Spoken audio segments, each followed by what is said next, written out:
Bonjour et merci Leslie, bonjour à tous et à toutes. Donc, je m'appelle Edmond Zaidi et je suis l'analyste responsable curriculum et résultats d'apprentissage au Bureau d'évaluation des programmes. Aujourd'hui, je propose de vous présenter un survol des activités en lien avec le support que je peux vous fournir, bien que Leslie a mentionné plusieurs fois les parties que je supporte. À savoir l'analyse force-faiblesse, la révision des résultats d'apprentissage de programme et finalement la cartographie entre les cours et les résultats d'apprentissage de programme. Avant de devenir un analyste responsable du curriculum et des résultats d'apprentissage à l'Université d'Ottawa, j'ai été membre du corps professoral en génie au Canada et à l'étranger pendant un peu plus de 25 ans. Pourquoi je vous dis ça? Pour vous dire que je connais très bien les préoccupations du corps professoral et surtout que les exercices demandés par l'administration semblent une corvée de plus parmi tant d'autres. Pour moi, depuis une dizaine d'années, je me suis intéressé de très près au sujet de l'accréditation des programmes, en commençant par la BET, ce qui m'a amené à apprécier la valeur ajoutée que cette activité peut apporter, non seulement parce que c'est mandaté, c'est une contrainte, mais ça peut apporter beaucoup de valeur ajoutée à la qualité du programme, si brillant qu'il soit. Donc, commençons par le commencement, ce qui nous amène à l'un des documents principaux, le fameux petit monstre qu'est le rapport d'auto-évaluation. Here, what you see is the front page and table of content on the right-hand side of volume 1 of the self-evaluation report. So, one question that I usually receive is that, okay, Edmond, what exactly is your role? And I'm always pleased to answer I can provide support for the three major activities as listed: SWOT analysis, revision of program learning outcomes, PLOs in short, and the course PLO mapping. The course PLO mapping, by the way, is in fact a partial substitute for the full curriculum analysis that we used to do, but we have decided, the Office of Program Evaluation has decided to simplify, reduce it to course PLO mapping, which is fine. But these three types of support immediately lead to another question. What is the connection between the available support depicted on the left and the actual report within the table of content on the right? So, well, to be honest, the relationships are far from being linear. For example, the SWOT analysis typically informs multiple sections of the self-evaluation report. The blue arrows, in that case, represents the sections that, in my mind, would benefit most from the information generated by the SWOT report. As can be seen, Section 2.1, stakeholder consultation, Section 5.9, because of the sense of community in 5.9, and Section 8, which is moving forward implementation plan, can take advantage of the information provided by the SWOT analysis. How about the other actually elements? In case you want the full picture, this slide is for you. Moving to the revision of program learning outcomes, this is depicted by the orange arrow. We can see where they will fit. This is mostly in section 2, program goals, rationale, and program learning outcomes.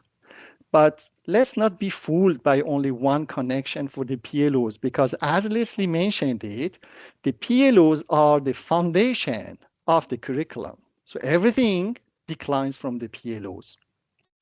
As for the course PLO mapping, this is the green arrows. These are the green arrows. It can inform different sections, with the most important being section 2.4, course PLO mapping, assessment of coverage and curricular change proposal, 3.3, courses offered, and 8, again. By the way, section 8 seems to be of particular interest to external evaluators. But there are also internal connections, as you can see. The SWOT analysis usually and has to, may and shall inform the revision of program learning outcomes. It's by probing the stakeholders that we know where do we stand. We know a bit better where do we stand. So this feedback collected from main stakeholders can sometimes be very beneficial to steer the curriculum in the right direction. Likewise, the program learning outcomes are the prerequisite for a course PLO mapping, which means without properly defined PLOs, it's not possible and it's unthinkable of doing a proper course PLO mapping. We understand that faculty members and us are extremely busy with teaching and research. So you more on teaching and research, us with more on administrative work.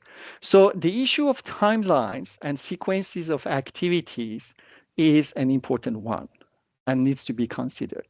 In a typical situation, we would begin with a SWOT analysis to gain a better understanding of the program or programs from the stakeholders' perspective. So I have repeated a few times stakeholders. Who are these stakeholders? Leslie mentioned that: students, alumni, faculty members, and support staff. And as mentioned by Leslie, we will be taking care of all the communication with your alumni. Your side will be in charge of communicating with your students, faculty members, and support staff. All these details during the presentation that will be offered at the end of this week. So this information resulting from the report of the SWOT analysis will be handy during the revision of program learning outcomes, which will be carried out using a well-defined syntax that we will call universal because it is used in most higher education institutes. Finally, once the revised PLOs are in hand, we can tackle the final step, which is the course PLO mapping, where the main objective here is to evaluate the alignment of the courses, not the content of the courses, with the PLOs.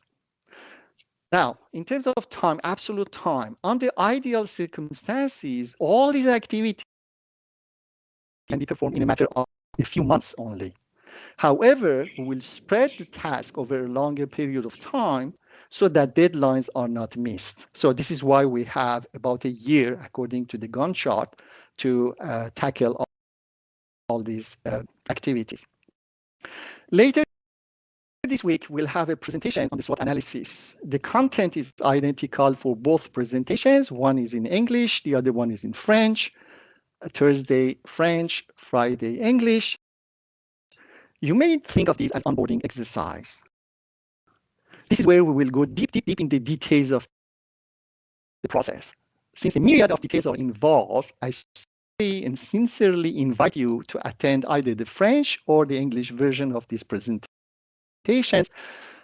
Despite them being recorded, it's always a great thing to be here and in person and ask questions and clarification.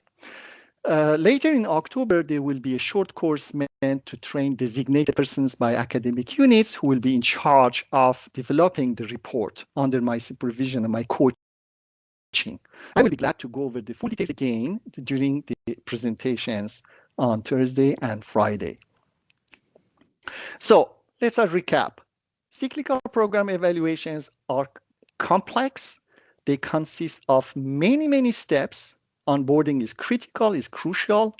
My role will be to provide you support for the SWOT, for the PLOs, and for the course PLO mapping, plus the curriculum change proposal, which can be considered some part of the course PLO mapping. The SWOT is a tool, is just a tool, among other tools, to identify internal and external factors that are affecting programs. Now, the point is that Manon Desgroseilliers is going to explain to you, and she does an excellent job of providing you with lots of data, but the purpose of SWOT and the purpose of satisfaction surveys are quite different. Many of you know that in SWOTs, we use open-ended questions. So basically, we kind of collect much richer information, and it's not a hit and miss. Anyway, the insights from the SWOT or any other technique that you would like to use to collect feedback from stakeholders will be used to inform revisions of program learning outcomes, PLOs. So, which brings us to the PLO revision. The PLOs are driven by the academic unit's vision. It's your vision, it's your program, it's your subject matter expertise. This can be informed and shall be usually informed by SWOT and the changing environment. It's based on the universal syntax that we use, and many other top universities also do use, and it is an iterative and collaborative process. Last section is the course PLO mapping, which can start only when the PLOs have been revised. Here, our aim would be to identify the gaps and any possible redundancies. We hear often students complaining about redundancies in curriculums. And most importantly, this exercise will allow us to verify and ensure that the curriculum is coherent. Usually, the course PLO mapping informs the action plan. All of this is consultative in nature. We have streamlined very efficient processes that we have developed and we continue to improve over the past 5 or 6 years now. The set of robust tools will be at your disposition, and everything can be done in just 6 months if we had the chance of having a CZG or perfect alignment. Well, sometimes, who knows, maybe this is possible. Finally, we recognize that all of us are navigating the delicate balance between quantity and quality, particularly in the face of our very limited resource. Que se passe-t-il après? The important thing is that please do make time for the onboarding presentation. This will save us a lot of time afterwards. Many details about the process. This is 1 hour long, but I promise you it's worth it. You will know about the process, the tools, the timelines, the challenges, and we can address your questions. After the onboarding presentations, sometimes next week, you will receive an email from us with guidelines, with instructions. So again, the participation in the presentation will greatly facilitate making sense of these guidelines instead of sending this to you so that it's clear what do we mean and what do we need at this stage and what needs to be done. There are links on the VP site that I will be happy to share with you. With this, I am done, and I can pass again the floor to Leslie. Thank you very much. And if there are any questions, I'm all ears.